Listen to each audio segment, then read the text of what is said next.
Hey, folks, we got Andrew Hattersley on the line from Gig'em 247 Sports. We always enjoy the conversation with Andrew, and I hope you like the video. Share the videos out on social media because if you enjoy the content, we're trying to build a channel here.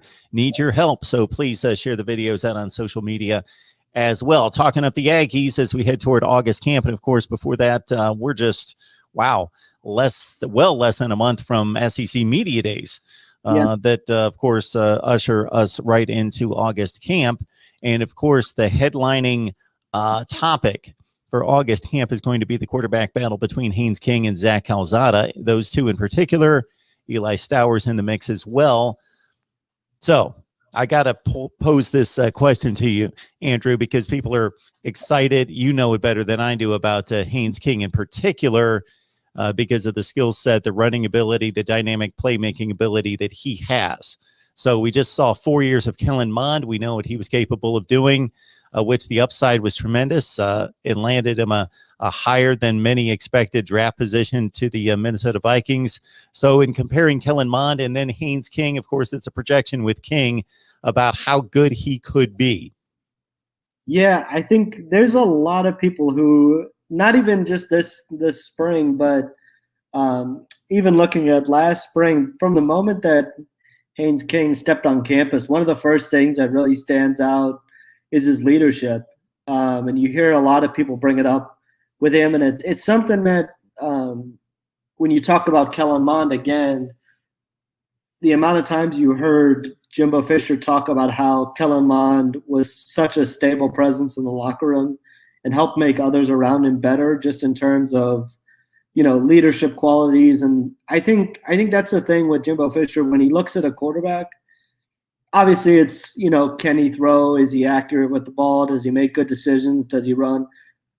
But there's a lot that goes into being the quarterback. And I think that's the part when you talk to people about Haynes King, they absolutely love is that leadership aspect that he has. He's the son of one of the best head coaches in Texas, John King. And, I think the ceiling is high for him. He can really run. He's got great athleticism, mechanics as a quarterback, or he's just going to get better with time. He's a young quarterback, and decision making I think will continue to improve. But he's known as a guy that really takes care of the ball and makes good decisions and is smart. And I think the comparisons to Kellen Mond are interesting because Kellen Mond had A&M on the doorstep of being in the college football playoff. And so, if you talk about getting back to that level, I think a lot of people would take it. And if he can take that next step and get even higher, I mean, I think that would be a dream for A&M fans. So, Andrew, when it comes down to King and Calzada, this is how I set it up. And, of course, correct me if I'm wrong, because I watched the spring game and I've read a whole lot on both quarterbacks, that it comes down to King's an elite athlete. Calzada's mobile. It's not that he's not a good athlete, but he's a good athlete. King's an elite athlete. And then when it comes to arm strength, King's got a good arm, but Calzada's got like a plus arm. And then it's going to come down to probably all the things you just discussed: leadership, decision-making, processing the information, making the right read, and getting the ball to the right person.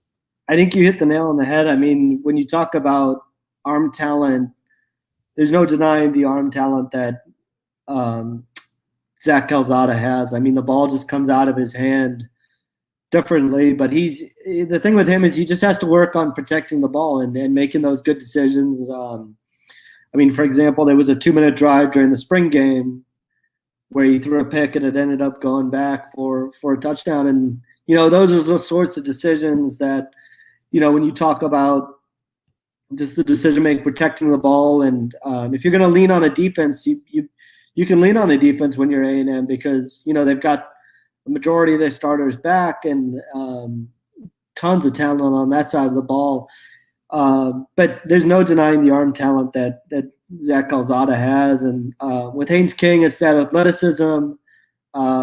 He's got a good arm. You're right. He's got a strong arm. He can certainly make all the throws. It's not the elite arm that Zach Calzada probably has, but it's going to be really interesting because you're just going to, you've got the opportunity to just let it play out through fall camp and just essentially see who wins the job. And I think that's been the point from Jimbo Fisher is whoever it's going to be obvious at a certain point who ends up winning the job, and it's going to come down to what they do in fall camp. And I think the way he's put it is the play on the field is going to guide me in one direction or the other.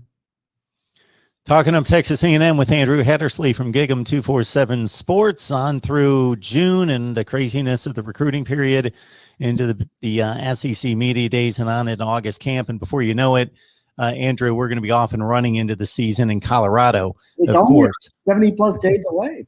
It's only 75 days away, I think. Absolutely. Always appreciate you stopping by, Andrew. Oh, I appreciate you having me. Absolutely. It's fun to finally be talking about recruiting again and visits and pictures, and social media is a little more lively too. And actually getting out there talking to people face to face and watching them work out face to face. Exactly. We'll be here. High school football I've got my preview magazine, so high school football will be here middle of August, and we'll be rolling again.